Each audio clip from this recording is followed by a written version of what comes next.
Donc, bonjour à tous, merci d'être là. Donc, en tant que chimiste théoricien, qu'est-ce qu'on cherche à savoir? On cherche à savoir plein de choses, des données en lien avec des résultats analytiques ou de spectroscopie, avoir les géométries des molécules, des potentiels électrochimistes, des spectres. Et puis, bien sûr, on s'intéresse aux mécanismes réactionnels. Comment est-ce que les réactions vont se passer? Quelles vont être les structures de l'état de transition qui, d'un point de vue expérimental, sont toujours compliquées à caractériser? Les barrières énergétiques, les étapes limitantes. Et puis, si on arrive à tirer on reviendra là-dessus, quelles sont les forces motrices de ces réactions? Alors, avec quelle précision on veut ça? Combien de temps ça prend? Parce que quand vous faites des simulations, ça peut prendre du temps. Quelles ressources sont nécessaires? Qu'est-ce qu'on fait comme approximation? Globalement, on aimerait bien tout savoir et avec précision. Voilà. Donc, il faut mettre la barre un peu haute. Donc, nous, quand on fait de la modélisation, ce qu'il faut voir, c'est que souvent, on focalise sur l'aspect théorique, c'est-à-dire le niveau de la théorie. Mais il y a tout un aspect du modèle chimique qu'on va prendre.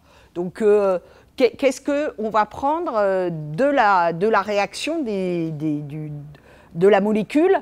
Est-ce qu'on va mettre le solvant? Est-ce qu'on... Voilà. Donc, il y a tout un aspect sur quel modèle chimique on va prendre. Bien sûr, on va utiliser des modèles mathématiques et tout ça, on le met dans un ordinateur. Et on est heureux parce que des fois, on peut voir la réaction, les molécules. On peut inventer une nouvelle molécule et on accède à un certain nombre de propriétés. Comme Wigner l'a dit, c'est bien de savoir que l'ordinateur comprend tout, mais nous aussi, on aimerait bien comprendre. Donc si on va sur une réaction toute bête, la SN2, pouf, voilà, on a un petit film, ça plaît aux étudiants de L2. Et voilà, mais en fait, est-ce qu'on a pris vraiment la molécule, le solvant? Où est la température, la concentration? Est-ce qu'il y a une réaction concurrente? Là, on a un système qui est chargé négativement. Donc, dans la vraie vie, il y a un contre-ion. Donc là, en fait, dans ce petit truc, il n'y a rien de tout ça. Donc, en fait, avec l'IA, par exemple, je vais pouvoir... Parce que d'être tout ce que j'ai dit là, je ne peux pas au jour d'aujourd'hui avec les méthodes actuelles. Par contre, comme on va voir, avec l'IA, on va pouvoir avoir des systèmes beaucoup plus grands, qu'on va pouvoir simuler beaucoup plus longtemps, parce que ce qui nous intéresse, c'est aussi d'avoir l'aspect, ce qu'on appelle dynamique de la réaction. On commence ça bouge vraiment avec le temps, et non pas seulement les réactifs, les produits, les TS, même si c'est d'un grand intérêt, et puis les états de transition, et on aimerait bien avoir tout ça. Et si on a des simulations suffisamment longues, on va pouvoir remonter aux données thermodynamiques de façon relativement jolie, on va dire. Donc voilà, donc si on refait la SN2 dans l'acétonitrile, ben on arrive à avoir cette fois, non pas combien j'avais d'atomes, on va dire 7 ou 8, mais 234. On arrive à simuler ça avec de la température, du solvant. On arrive à simuler 72 nanosecondes. Et ça nous prend un temps de calcul de 342 heures, mais comme il y a les ordinateurs, ils sont multicœurs, ça fait un temps qui va être de 3 heures. Et on arrive ici à voir en noir, là, la courbe que vous voyez, c'est le delta G. Bon, les autres, c'est des variations de distance et autres, mais on arrive à avoir le delta G, l'état de transition, etc. Et on arrive à avoir tout ça avec le solvant, la température et autres. Donc si on revient un peu à l'historique, nous on a différentes méthodes. Donc historiquement, on avait la chimie quantique, on avait des méthodes basées sur la physique. Donc la chimie quantique, la modélisation moléculaire qui est de la physique classique, et du coup, plus on était vers la quantique, plus on arrivait vers des temps réduits de simulation, et par contre, plus on était vers la quantique là-haut, plus ça coûte cher en calcul, et plus on va vers des méthodes de type modélisation moléculaire, champ de force, la force field, MM, là on fait beaucoup mieux, mais par contre on n'a pas les électrons, donc si vous voulez étudier la réactivité, c'est bien, mais ça ne marche pas pour la réactivité. Donc voilà, donc on avait différentes échelles, différentes méthodes, et on était arrivé à des limites. Alors, un autre des problèmes lorsqu'on fait de la réactivité, c'est qu'il y a ce qu'on appelle ça va marcher, oui, la problématique de l'événement rare, c'est-à-dire que la réaction chimique, elle ne se passe pas si souvent. Donc après, quand on veut extraire certaines données, ou même faire des dynamiques, donc là, vous voyez, on est parti d'un petit puits. Ah, ben merci, oui. Hop, il y en a un, en fait, c'est que je l'ai oublié. Attends, je vais voir. C'est moi. Alors, attends, là, voilà. Oui, je me disais bien qu'il faut. Merci. Okay, merci. Donc ici, je vais recommencer. C'est... Alors. Je suis où? Hop. Voilà, donc au départ, je pars de mon puits d'énergie potentielle. Donc ici, vous voyez l'évolution. Hop, je passe l'état de transition, je reste là. Et à un moment, je vais repasser via l'état de transition. Mais qu'est-ce qu'on voit? On y est très peu de temps. Et ce n'est pas si facile de sortir de l'état de transition. Donc en fait, en général, lorsqu'on fait des dynamiques pour étudier la réaction chimique, on fait ce qu'on appelle des dynamiques biaisées.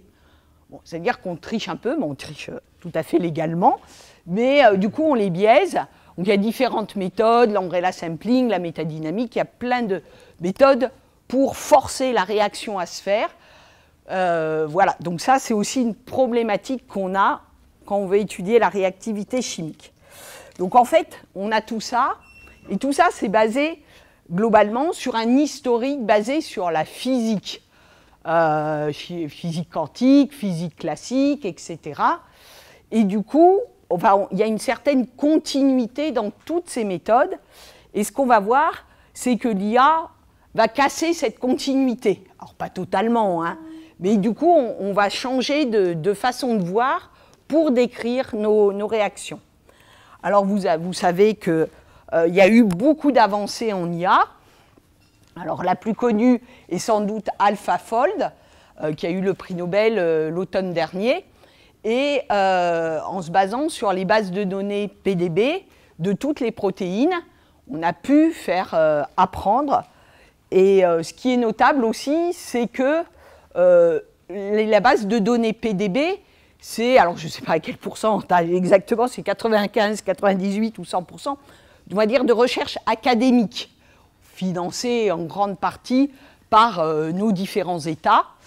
Et là, on voit dans l'IA apparaître dans la recherche fondamentale des acteurs, on va dire, qui sont moins académiques. Et ici, vous avez Google Mind qui s'est allié avec des universités pour créer AlphaFold. Donc ici, vous pouvez prédire les structures des protéines, vous pouvez générer des nouveaux matériaux, là c'est en collaboration avec Microsoft. Donc là, vous pouvez, c'est en accès libre, mais il faut raffiner les modèles que vous avez pour chacun de vos cas. Voilà. Donc on arrive sur des choses. Sur la chimie, on essaye de créer des modèles de langage. On a presque un alphabet avec le tableau périodique. Donc l'idée, c'est d'aller sur des modèles de langage pour prédire les réactions. Donc on voit qu'il y a toute une foison de... Ça va dans tous les sens, positivement, hein, mais on voit qu'on a plein de choses nouvelles qui apparaissent. Donc ici, nous, ce qu'on veut faire, c'est de la réactivité. Donc on a besoin de pouvoir casser des liaisons. On aimerait bien avoir le solvant, parce que ça, c'est ce qui nous manque beaucoup au jour d'aujourd'hui. Avoir le solvant, ça coûte cher. Et au mieux, on a un solvant qui ne réagit pas. Donc, par exemple, avec de l'eau et les transferts de protons, c'est quand même dur de dire que l'eau ne va pas réagir. Et du coup, et après, on veut obtenir les énergies libres, les coordonnées de réaction. Donc, on a toujours le problème, quand on veut faire ça, de la mécanique quantique. On a des positions, on veut les énergies, les forces. et qu'est-ce que l'IA va nous apporter. Donc, avec l'IA, on va pouvoir créer des réseaux de neurones. Et les réseaux de neurones, eux, ils savent calculer super vite. Mais du coup, il faut les créer quand même. Ils n'arrivent pas tout seuls. Donc, comment est-ce qu'on va faire? On va avoir des coordonnées atomiques dont on va choisir notre unité de mesure, entre guillemets, c'est l'atome. Hein, c'est quand même sympa, l'atome. C'est bien fait. Donc, du coup, on va choisir de garder l'unité atome, où notre énergie, ça sera la somme des énergies des atomes. Donc, chaque espèce d'atome est définie. On va lui définir son environnement local. Ici, vous avez un petit réseau de neurones, ce qui va nous permettre d'avoir des descripteurs atomiques. Donc, passer de ces coordonnées d'atomes aux descripteurs atomiques, c'est la partie, je dirais, où est cachée la physique et la chimie dans ce qu'on fait. Donc, il y a eu beaucoup de travail de Parinello, en particulier Bélair-Parinello, mais pas que, et on retrouve certains acteurs célèbres de la chimie théorique. Et ça nous amène à des descripteurs d'atomes qui doivent vérifier certaines propriétés. Alors, les plus simples à comprendre, c'est l'invariance. Hein, si vous translatez votre système, si vous le tournez, si vous permutez les atomes, bien entendu, vous devez avoir l'invariance. Vous remettez ça dans un réseau de neurones qui va apprendre les énergies et les forces, ce qui va nous permettre, une fois qu'on a quelque chose, on a un champ de force fait par de réseaux de neurones, au sens historique du champ de force, vous donnez des coordonnées, il vous sort une énergie et des forces. C'est ce que fait un champ de force classique. Mais ici, avant, vous avez fait le champ de force classique, c'est des petits ressorts, etc. Il est basé sur la physique classique. Mais ici, il va être basé sur cette machinerie de réseaux de neurones. Donc, il va falloir entraîner nos réseaux de neurones, et bien sûr, plus la qualité de l'entraînement est bonne, plus les résultats sont meilleurs. Et ça va nous permettre, après, en utilisant ces réseaux de neurones et en les entraînant sur du niveau quantique, d'avoir des calculs entraînés sur du niveau quantique, mais qui font des calculs 10 000 fois plus rapides. Donc c'est ça le gain. Comment on fait concrètement? Donc on a nos coordonnées. Il a nos coordonnées. On a des coordonnées. On peut calculer par DFT, par mécanique quantique, chimie quantique, DFT par exemple, les énergies et les forces. Donc ça nous fait ce qu'on appelle un jeu de base. Et du coup, avec ça, on va entraîner 3 petits réseaux de neurones qu'on va ajuster, tout ça. Ces réseaux de neurones, on va les utiliser on va faire 3 réseaux de neurones. Comme les réseaux de neurones, c'est d'excellents étudiants, tant qu'ils donnent la bonne réponse, vous êtes sûr qu'ils sont bien entraînés. Parce qu'en fait, quand ils savent, ils répondent juste. Il n'y a pas d'ambiguïté. Par contre, quand ils ne savent pas, ils sont très imaginatifs. Donc, du coup, si vous en avez 3, ils ne peuvent pas donner la même réponse, puisque la probabilité que vous ayez 3 fois la même imagination. Donc, du coup, une fois qu'on a ça, on fait une dynamique, donc il va aller explorer un peu, et on regarde si nos réseaux de neurones, ils donnent toujours la même chose. Et quand ils donnent la même chose, à un moment, ils vont donner la même chose, et des fois, non. Donc ici, si je regarde par rapport à une réaction, au début, je vais apprendre les réactifs et les produits. Au fur et à mesure, donc j'entraîne, j'explore, donc je vais un peu plus loin. À un moment, il va être trop imaginatif. Donc du coup, je sélectionne les gens qui n'ont pas été dans le... qui n'avaient pas... où les réseaux de neurones n'ont pas appris. Et du coup, je les remets dans mon dataset, dans mon jeu de base, refais de l'étiquage, et j'étends mon jeu d'entraînement, et je boucle. Donc au début, je suis là, après je vais un peu plus loin, et à la fin, j'ai ma surface, et je sais tout. Enfin, j'espère connaître tout. Donc c'est comme ça que j'entraîne, et du coup, ça va nous permettre, parce qu'on va avoir ces réseaux de neurones très rapides, qui ont appris de la réactivité, puisque là, on simule le petit schéma est censé être une réaction. on peut simuler une réaction et après être 10 000 fois plus rapide que la DFT, par exemple, pour étudier notre réaction. Donc Rolf va vous montrer un exemple qu'il a étudié. Merci. Bonjour. Donc moi, je vais vous parler de ce qu'on a pu étudier donc avec l'IA et ces fameux NNP. Donc je me suis intéressé dans le cadre de la chimie prébiotique, donc comment les premiers, on va dire, acides nucléiques se sont polymérisés. Principalement, le lien important entre les deux, c'est la liaison phosphodiester. Donc comment, en conditions prébiotiques, cette liaison s'est-elle formée? Le pointeur, il est là. Okay, parfait. Donc déjà, même si on peut faire des systèmes de plus en plus complexes, on simplifie encore le problème. Ici, on va s'intéresser à la réaction donc, de l'hydrogénophosphate que je représente ici et un méthanolate. Donc dans la littérature, expérimentalement, cette réaction a été étudiée de façon indirecte puisque l'énergie d'activation est aux alentours de 25-30 kcal par mol. Donc c'est une réaction, on va dire, en phase aqueuse très défavorable. Et plusieurs mécanismes ont été proposés expérimentalement, soit un mécanisme dissociatif, donc que je représente ici. On va d'abord avoir le groupe partant ici, donc OH, qui va s'en aller et on va avoir un état de transition intermédiaire, un métaphosphate. On peut avoir un concerté comme une SN2, donc en fait on va avoir l'addition et le départ en une seule étape d'un coup sans intermédiaire. Et troisième mécanisme, le mécanisme associatif, où on va d'abord commencer par avoir donc l'addition du méthanolate pour faire un phosphorane et ensuite le départ du groupe partant. Donc les questions, c'est quel est le rôle de l'eau en milieu aqueux, puisqu'on voit que bon, ici on a des espèces chargées, on a des protons, est-ce qu'on a des réarrangements? Ça, c'est vraiment les conditions qui nous ont intéressés et on voulait répondre, j'ai envie de dire, une bonne fois pour toutes à cette question.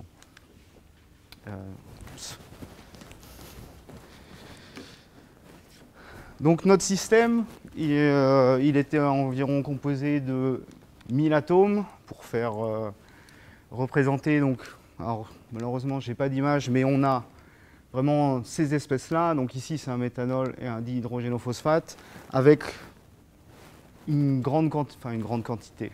Tout est relatif, mais vraiment complètement solvaté dans l'eau. Et avec les réseaux de neurones, l'eau est réactive, nos solutés aussi, puisque si ça nous intéresse. Donc vraiment, tout est réactif, tout peut réagir. On ne va pas se limiter à juste ces espèces-là vont réagir. L'eau peut donner un proton, elle peut en récupérer un, ça dépend. On ne va pas se limiter par l'enchaînement des événements.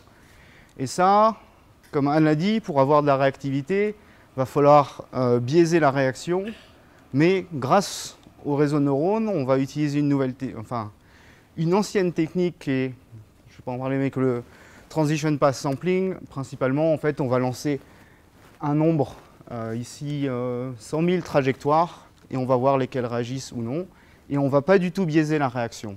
Et ça, c'est possible grâce à l'intelligence artificielle et au réseau de neurones, puisqu'avant, pour la réactivité, cette méthode-là, qui est présente depuis une vingtaine d'années, n'était jamais utilisée pour la réactivité parce que le coût était prohibitif. Donc avec tout ça, on va pouvoir accéder à la thermodynamique, à la cinétique et les mécanismes. Donc là, je représente les deux chemins et on va en voir un plus en détail. Donc avec ce qu'on peut faire avec le transition path sampling, en fait, en fonction de n'importe quelle coordonnée qui nous intéresse.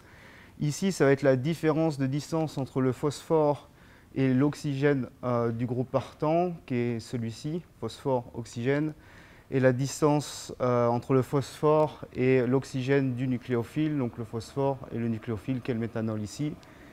Et ici, ça va être la différence, on va dire, de coordination en hydrogène de ces deux atomes. Par exemple, ici, on est à 1, ici, on est à 1, donc la différence va être de 0, comme on peut voir ici. Et on va être négatif puisqu'on va être du côté des produits. On peut voir aussi d'autres. Ici, je représente s'il y a la présence d'un H3O+, donc d'un hydronium. Et ici, c'est les états de coordination de tous les oxygènes je veux dire, qui sont présents dans sur le phosphore, mais pas impliqués dans la réaction. Donc la première étape, ça va être la déprotonation d'un oxygène non liant. Celui-ci, à la base, il était protoné, et on va former un H3O+. Je vais rester là, ce sera plus simple. Donc après, ce H3O+, il va protoner ici en sautant sur plusieurs molécules d'eau, en fait, puisque tout notre système est réactif. Donc initialement, le proton était ici, il va sauter sur cette molécule d'eau qui va protoner le groupe partant, donc former une pré-molécule d'eau qui va, elle, ça va être la première étape. Donc la molécule d'eau va partir et on va avoir ce fameux métaphosphate ici comme état de transition.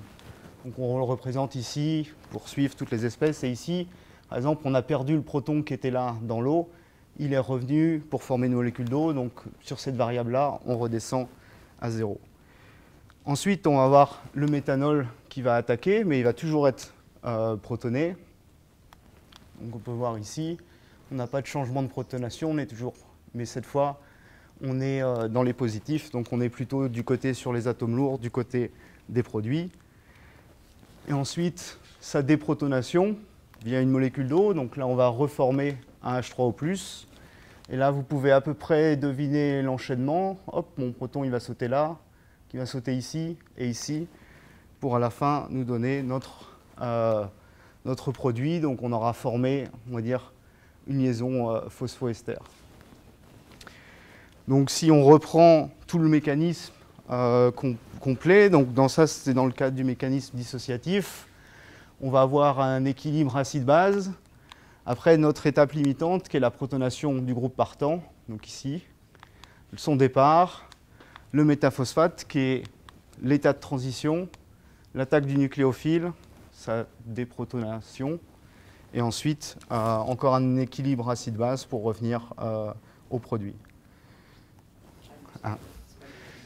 Donc, on a fait aussi une autre réaction rapidement prébiotique, qui est la formation de la liaison peptidique, et on a utilisé exactement les mêmes techniques.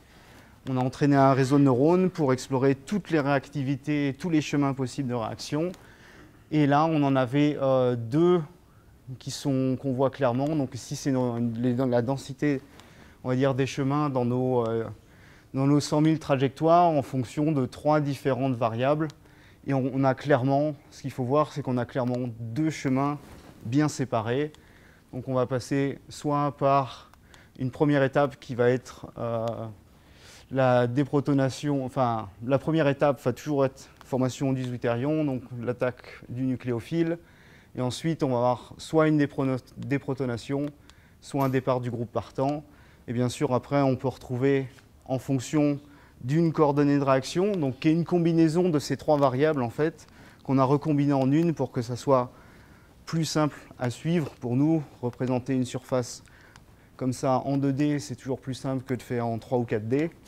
Et donc là, on voit clairement qu'un chemin est plus bas en énergie qu'un autre.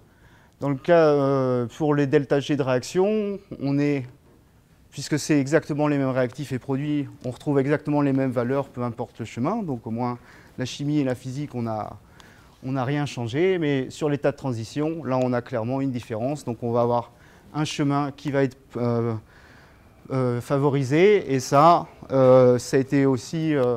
on était en accord avec des expériences d'effets isotopiques où il y avait encore des questions et on a permis, en fait, grâce à l'intelligence artificielle, d'apporter une réponse. Et c'est en accord avec la catalyse de cette liaison peptidique qui a lieu dans le ribosome. Le mécanisme, on va dire, originel est compatible avec celui vers lequel il a évolué. Et maintenant, je repasse la main à Anne. Merci. Donc en fait, ça ouvre tout un potentiel, puisqu'on va pouvoir étudier beaucoup de réactions. Et donc là, je vous ai mis un article de Roald Hoffmann, celui des règles de Woodward Hoffmann, de 1998. Donc ça date d'un côté, c'est un article assez philosophique hein, en vrai, et pas chimique, enfin si chimique, mais avec une connotation, on va dire, philosophique. Et en fait, on va voir combien c'est d'actualité. Et donc les réalisations de la chimie computationnelle sont stupéfiantes. Il est aujourd'hui possible de manière raisonnable de traiter des milliards de configurations et d'atteindre une précision chimique de l'ordre de la kilocalorie, disons dans le calcul des énergies de liaison et des géométries. Donc là, effectivement, en 98, on était plus sur les géométries, les barrières, on n'y était pas. Mais du coup, voilà, on avait déjà beaucoup de succès. Et donc, vous avez un expérimentateur qui demande au théoricien quel est l'angle de liaison de la molécule d'eau. Donc, c'est 104,5.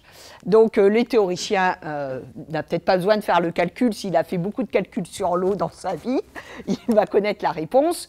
Mais il va trouver... alors, moi, je vous ai donné qu'un chiffre significatif. Mais en phase gaz, effectivement, on va y arriver. Tout le monde est content. Puis, l'expérimentateur va poser une même question. Alors là, je ne connais pas la réponse, mais je vais pouvoir la calculer. Je vais vous trouver la bonne valeur. Et puis, vous allez me demander, alors, pour Li2O, pour Fe2O, pour toutes les molécules que vous voulez. Et je vais vous répondre que je vais faire le calcul. Et du coup, vous allez être frustré, c'est l'idée. Ce théoricien sait seulement simuler des expériences où l'ordinateur comprend, mais le théoricien ne comprend pas.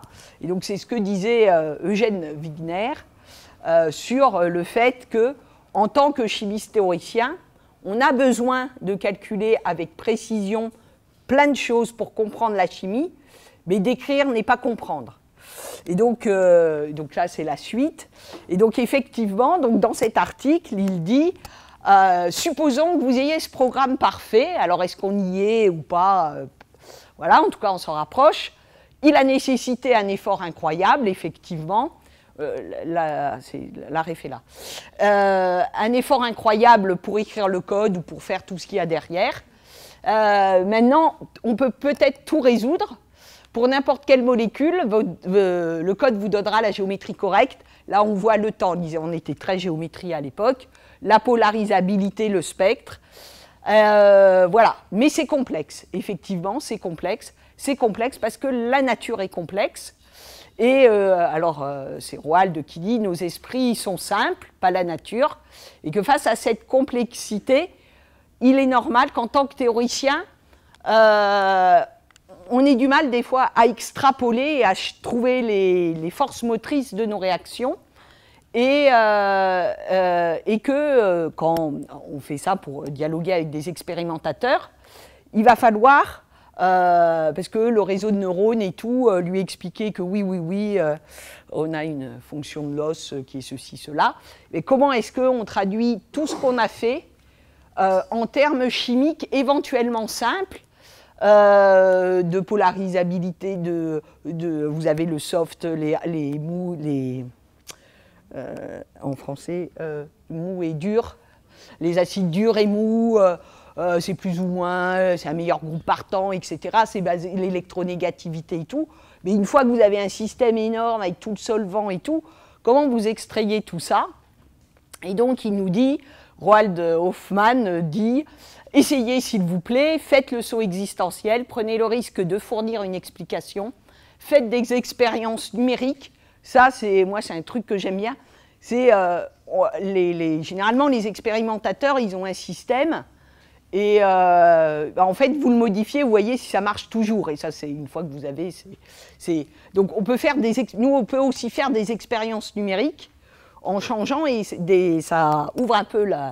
Voilà, donc faites des expériences numériques pour sonder vos idées les plus folles, mais n'ayez pas peur, proposez une explication simple. Je sais que je ne suis pas cohérent en prenant un univers complexe tout en encourageant les explications simples. Donc ce texte a été écrit en 1998 par Roald Hoffmann, qui est quand même un chimiste plus que brillant, et qui a toujours eu à cœur non seulement de faire de la chimie, mais aussi de comprendre et d'expliquer plus globalement cette chimie. Et c'est ce qu'on trouve ici. Et je pense qu'avec l'IA, on ouvre des possibilités de simulation que nous n'avions peut-être pas. Mais après, ça va être à nous, chimistes théoriciens, de porter, alors je ne sais pas si le saut existentiel est peut-être pompeux comme expression, mais de porter ce saut existentiel et de continuer à fournir des explications à nous-mêmes, chimistes théoriciens, mais aussi aux chimistes expérimentateurs, globalement, à tous les chimistes. Alors, voilà, on avait beaucoup de problèmes pour l'écran. Alors tout ce travail, c'est le travail de plein de gens. Donc ici, vous avez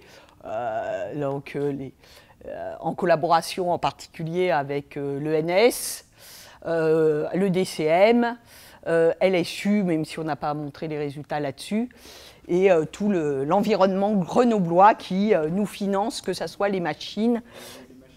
Ouais, les machines, oui. Et les machines nationales, locales, etc. Donc merci pour votre attention. Et là, si je dois avoir encore une minute, Véronique, 1 minute. Ça, c'était un truc que j'avais fait pour le conseil du FR. Et donc, j'avais demandé à ce qu'on me fasse l'IA en chimie-biologie. L'UFR s'appelle de chimie et de biologie. Donc, j'ai eu ça. Alors, je lui ai dit, je voudrais une femme enseignante plutôt qu'un homme. Et donc, il m'a sorti ça. Et alors, il y a différentes explications pourquoi il a du mal à sortir une femme enseignante. Et à la fin, j'ai réussi. Donc, je vous propose les deux, parce que je pense que c'est en ayant les deux que c'est le mieux. Merci beaucoup. Et vous avez des questions?